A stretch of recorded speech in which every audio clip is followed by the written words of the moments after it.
गांव चंदनपुर अपनी हरियाली और शांत माहौल के लिए मशहूर था, लेकिन पिछले कुछ महीनों से इस गांव में कुछ अजीब घटनाएं हो रही थीं।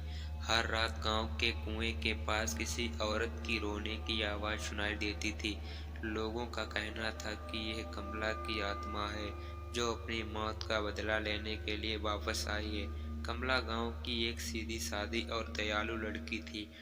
वह हर किसी की मदद करती थी और गांव के बच्चों को पढ़ाती थी। लेकिन उसकी एक आदत थी, वह कुएं के पास जाकर घंटों बैठी रहती। कहते थे कि वह उस कुएं के पास एक रहस्यमयी किताब पढ़ा करती थी, जिसमें अजीब संकेत बने हुए थे। गांव वालों ने महसूस किया कि कमला का व्यवहार धीरे धीरे बदल रहा था। वह अब गांव वालों से कम बात करती और कुएं के पास देर रात तक अकेली रहती। एक रात वह अचानक गांव से गायब हो गई। कुछ दिनों बाद उसकी लाश कुएं में मिली। गांव वालों को लगा कि यह किसी बुरी ताकत का काम था। उसके घर से वह रहस्यमयी किताब भी गायब हो गई थी। कुछ लोगों ने कहना शुरू किया कि कमला ने अपनी मौत से पहले ऐसा मंत्र पढ़ा था, जिससे उसकी आत्मा उस कुएं में कैद हो गई।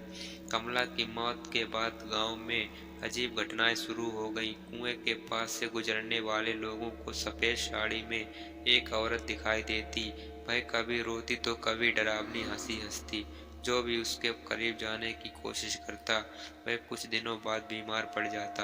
गांव के एक युवा अजय ने इन घटनाओं को अंधविश्वास मानकर अनदेखा किया, लेकिन एक दिन जब उसका छोटा भाई कुएं के पास खेलते हुए गायब हो गया, तो अजय ने इस रहस्य को सुलझाने का फैसला किया। अजय ने गांव के बुजुर्गों से कमला के बारे में पूछा। एक बुजुर्ग ने बताया, कमला साधारण लड़की नहीं थी। उसके पास एक रहस्यमयी किताब थी, जो उसने एक बार जंगल में मिली थी। कहा जाता था कि वह किताब एक प्राचीन तांत्रिक की थी और उसमें कुछ ऐसे मंत्र थे जो आत्माओं को बुलाने की शक्ति रखते थे। अजय ने कमला के घर जाकर उस किताब की खोज शुरू की। बहुत मुश्किल से वह एक पुराने संदूक में वह किताब ढूंढने में कामयाब हुआ।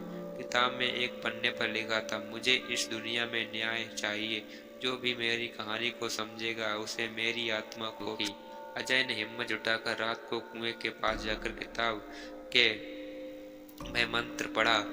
तभी अचानक कमला की आत्मा प्रकट हुई। उसने कहा, मुझे इस गांव वालों ने गलत समझा। मैंने उस किताब को केवल पढ़ने के लिए रखा था, लेकिन उन्होंने मुझे डायन मान लिया और मुझे मार डाला। मैं सिर्फ ये चाहती हूँ कि मेरी सच्चाई सबके सामने आए।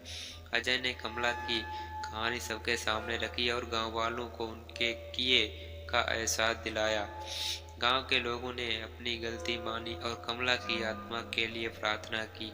उस दिन के बाद कमला की आत्मा ने गांव को हमेशा के लिए छोड़ दिया, लेकिन गांव वालों ने उस कुएं को बंद कर दिया और वह एक छोटा मंदिर बनवा दिया। इस कहानी ने गांव वालों को सिखाया कि किसी पर बिना सोचे समझे इल्जाम लगाना खतरनाक हो सकता है।